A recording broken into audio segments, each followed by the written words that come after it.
Հարց համար 67 ապահովագրական փաթեթը ձևավորելու կարգը դրանում ընդգրկված հատուցման ենթակա բժշկական օգնության և սպասարկման ծառայությունների ցանկերը հաստատելու մասին հարցը խոսքը առողջության ապահովագրության մասին է համընդհանուր և ոչ թե համապարփակ, ոչ թե առողջապահության, այլ առողջության, ոչ թե համապարփակ, այլ համընդհանուր, բայց ապահովագրություն համեցեք։ Շնորհակալություն մեծարգո վարչապետ, հարգելի գործընկերներ, ձեր ուշադրությանն եմ ներկայացնում ապահովագրական փաթեթի մեջ ներառված բժշկական ծառայությունների ցանկը եւ դրանց փոփոխման կարգը եւ ինչպես արդեն չզեկուցվող հարցերի շրջանակում ընդունեցինք եւս 10 կառավարության որոշումներ, որոնք կկազմեն առողջության ապահովագրության առաջին փուլի մեկնարկի 2026 թվականի հունվարի 1-ից համակարգը գործարկելու համար անհրաժեշտ ենթաօրենսդրական բազան։ Պարոն վարչապետ, նաև տեղեկացնեմ, որ 3 օրենքը ստորագրվել է եւ հրապարակվել է, այս առումով էլ ուզում եմ, որ մեր քաղաքացիները եւս տեղեկացված լինեն։ Այս կառավարության որոշումներով մենք սահմանում ենք բժշկական կենտրոնների, դեղատների հետ կնքվող պայմանագրերի օրինակելի ձևերը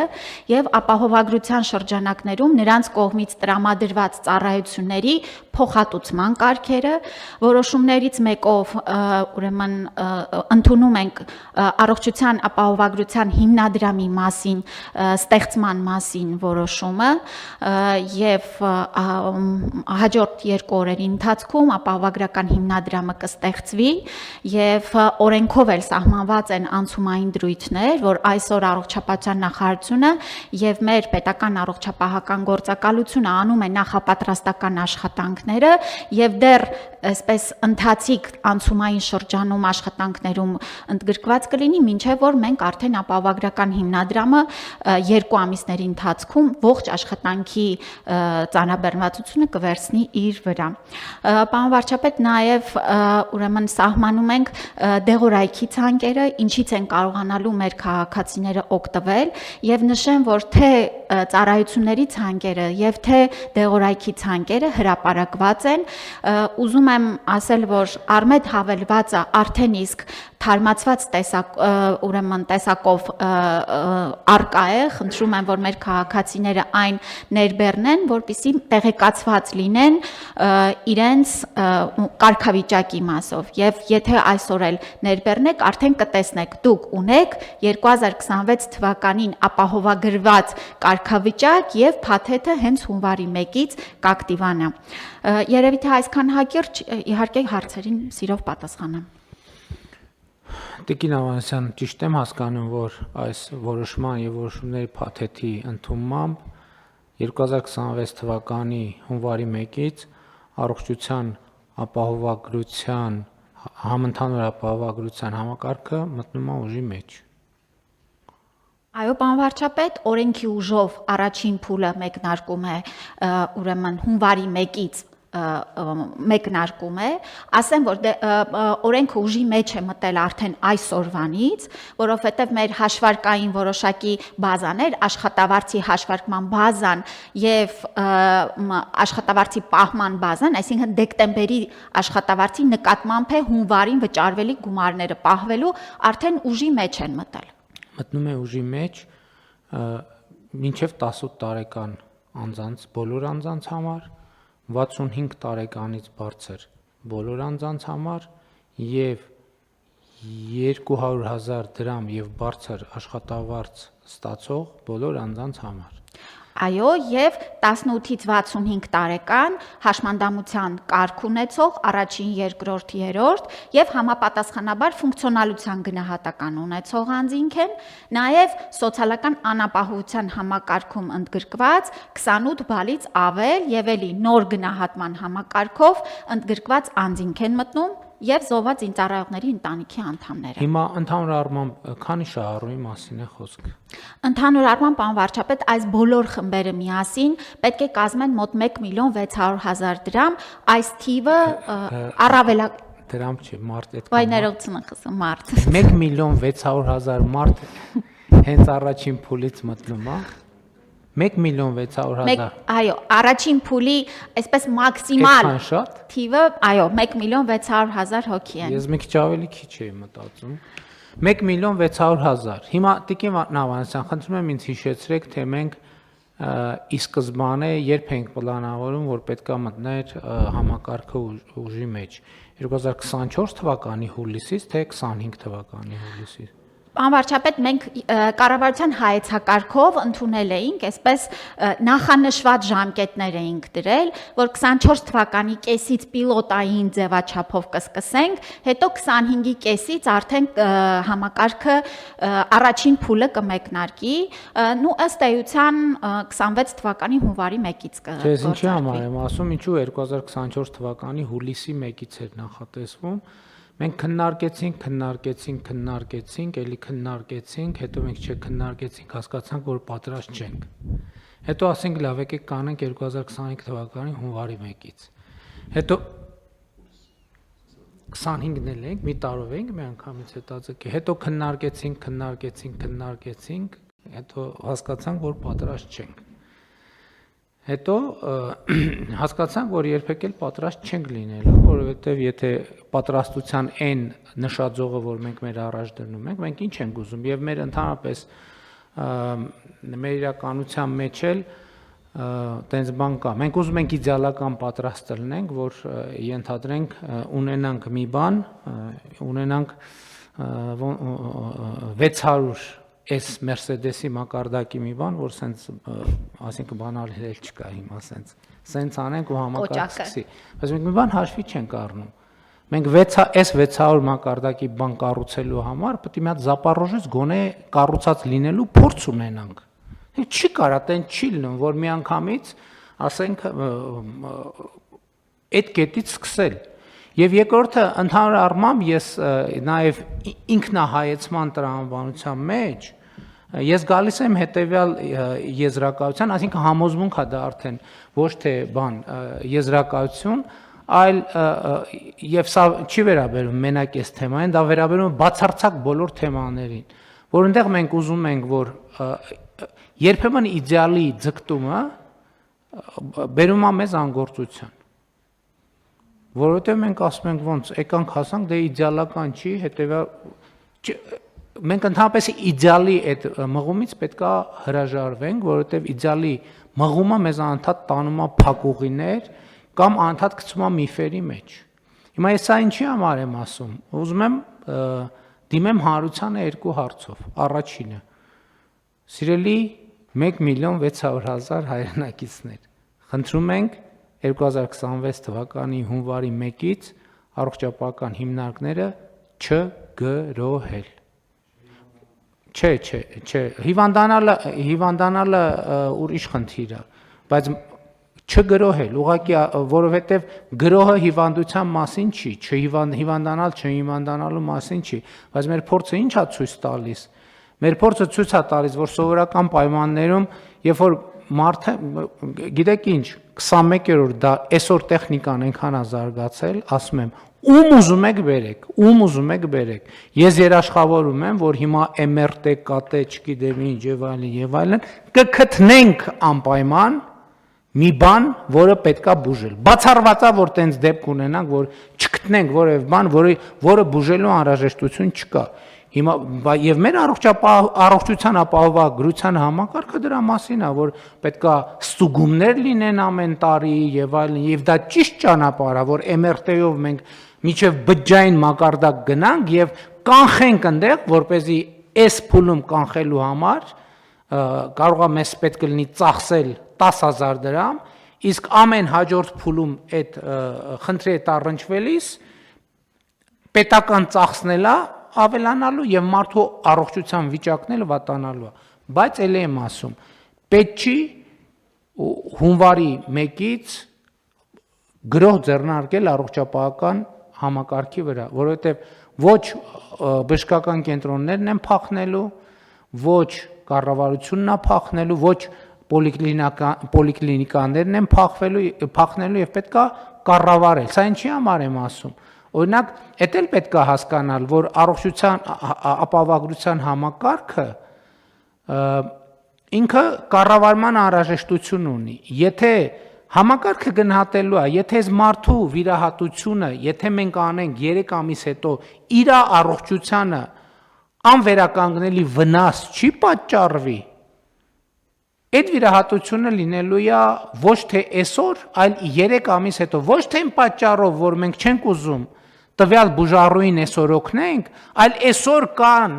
ուրիշ մարդիկ, որոնց վիրահատությունը այսօր չանելը իրանց առողջության համար կառաջացնի անվերականգնելի հետևանքներ։ Եվ հետևաբար ես ուզում եմ ասել, որ շատ կարևոր է, որ հանրությունը նույնպես, ոչ միայն կառավարությունը, հանրությունը նույնպես նոր ձևավորվող համակարգի նկատմամբ ունենա նույն վերաբերմունքը, դա իրանն է, դա կառավարությանը չի։ Այս համակարգը, որ մենք ներդնում ենք, դա կառավարությանը չի, դա քաղաքացիներինն է։ Եվ հետևաբար պետք է նաև որոշակի ըմբռնում ձևավորվի։ Հաջորդը, հիմա ես համոզված եմ, ինչ եմ ասում, ցանկացած էլի իմ համոզմունքը,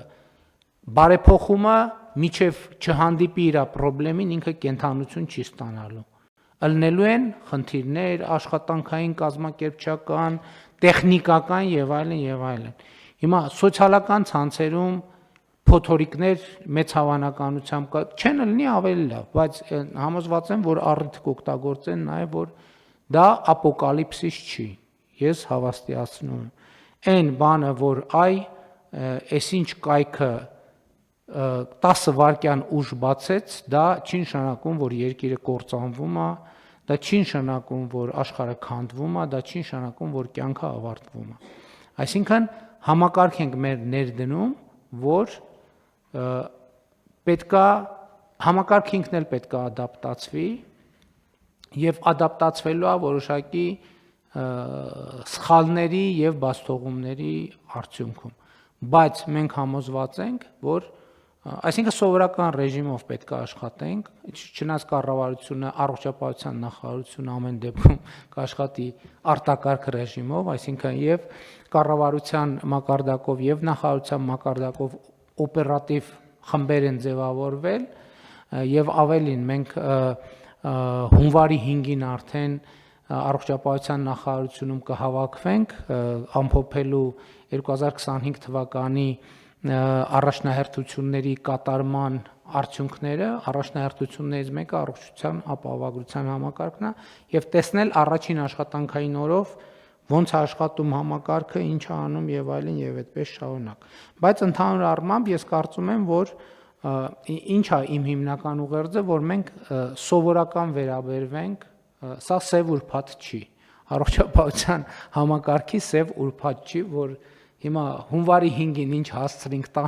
առնենք, էլ հետո չի լինելու, ոչ, սա ելնելու է այլևս միշտ։ Հետևաբար մենք մի հատ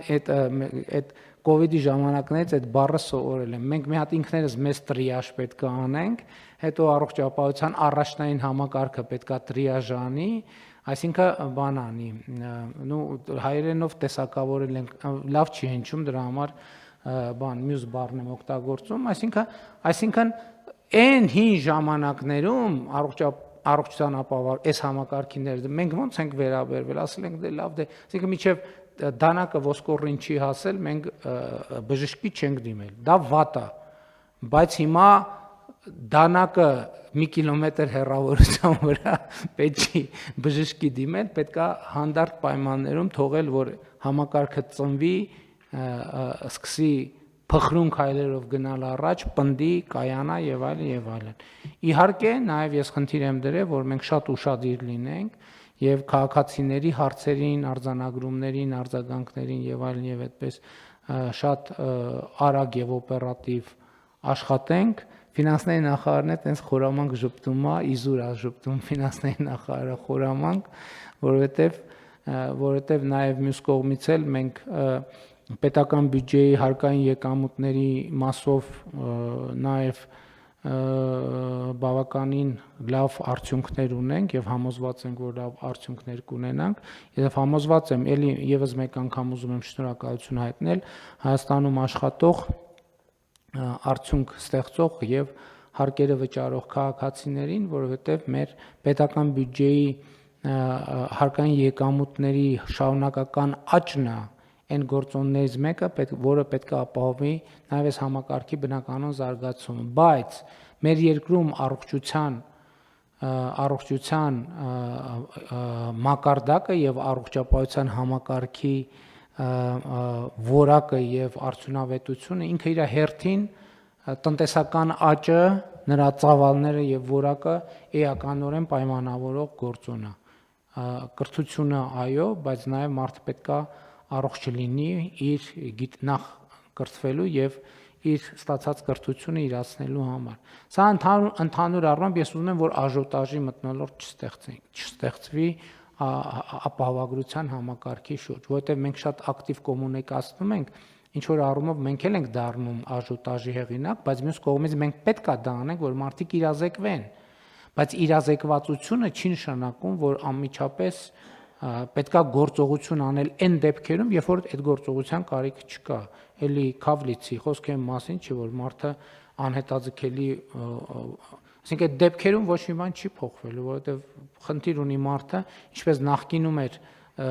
շտապ օգնություն զանգում, այնպես էլ հիմա կամ դիմում էր հիվանդանոց, այնպես էլ խոսքը պլանային իրավիճակների մասին է, պլանային իրավիճակները թողենք համակարգը ինքը պլանավորի եւ համակարգին մեծ ճնշումների տակ չդնենք, որ պլանավորումը կարճ ասած շատ կարևոր է այս տրամաբանության մեջ։ Հիմա հաջորդը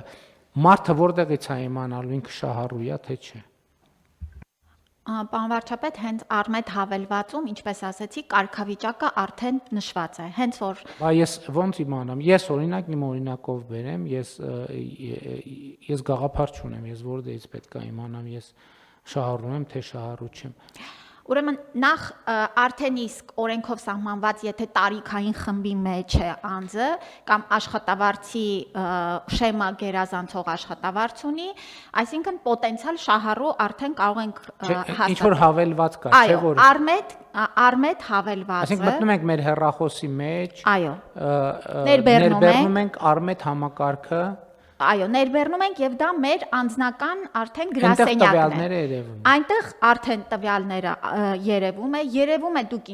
ինչքան է անձը ապահովագրավճար վճարելու այն մարդկանց համար, ում որ պետությունն է ապահովագրելու, որ պետությունն է նրանց համար ապահովագրավճարը վճարել, ակտիվացման ամսաթիվը, փաթեթի մեջ ներառված ծառայությունները, բժշկական կենտրոնները, որոնք որ ունեն ապահովագրական Իսկ այդ տեղերևալու է ես լրացուցիչ վճարում ունեմ անելու եւ եթե ունեմ ինչքան ունեմ։ Ծառայության մասին նկատի։ Ոչ, հիմա ենթադրենք մինչև 18 տարեկաններից պետական բյուջեն, այսինքն խմբեր կան, որ պետական բյուջեի վճարում արվում, խմբեր կան, որ պետական բյուջեի չի վճարում արվում։ Եվ մենք զինծառայողների ապահովագրության հիմնադրամի կարգավորումներն է փոխեցինք, բայց այնտեղ փոքր հատվածներ լինում են երբեմն կամ հիմնականում այդտեղ երևալու է կամ ոնց այդ վճարումը հարկային գործակալը ինքը ապահովել, այսինքն իմ գործատուն, իմ աշխատավարձի վճարումները անելիս ամբողջությամբ այդ ապահովելու է եւ ես դրա հետ կապված մտահոգվելու կարիք չունեմ։ Ոչ, պարոն վարչապետ, այո, հարկային գործակալը իրականացնելու է աշխատավարձից պահումը, ինչպես հիմա անում էր զինապահ հիմնադրամին օրինակ վճարվելիք գումարները եւ ուղղելու է արդեն առողջության ապահովագրությանը։ Մի դեպք ունենք, որ սոցփաթեթի շահառուների պարագայում նրանց այդ 6000 դրամը, որ նրանք ունեն, մեկ անգամ պետք է դիմում գրեն, դիմումի ձևը եւ այդ ամեն ինչը այսօր կհրապարակվի, որ գործատուն այդ միջոցները եւս ուղի առողջության ապահովագրությանը, որպեսզի անձը Բայց դա մեկը իր գործատուի հարաբերություններն են։ Ուրիշ տեղեր ոչ պետքա դիմի, ոչ պետքա գնա։ Այո, եւ պարոն վարչապետ, այո, կարգավիճակը Արմետ հավելվածում նաև նշում կա, թե այդ կարգավիճակը ինչի հիմքով է, այսինքն ապահովագրավճար վճարող եմ եւ ինչքան պիտի վճարեմ եւ եթե ապահովագրավճար վճարող չեմ, ապա պետությունը ինչքան է վճարել ինձ համար ապահովագրավճար։ Այս տեղեկատվությունը եւս ներառված է։ Դե սկզբունքորեն ես մտածում եմ, որ կառավարության նիստում բոլոր հնարավոր մանրամասներով քննարկենք, բայց դե հիմա ինչքան մտածեցի, ոնց որ թե ընթացքում այնքան քննարկել ենք, հիմա գոնե ձևաչափով լրացուցիչ ինչ հարց մնաց է, որ չենք պարզաբանել։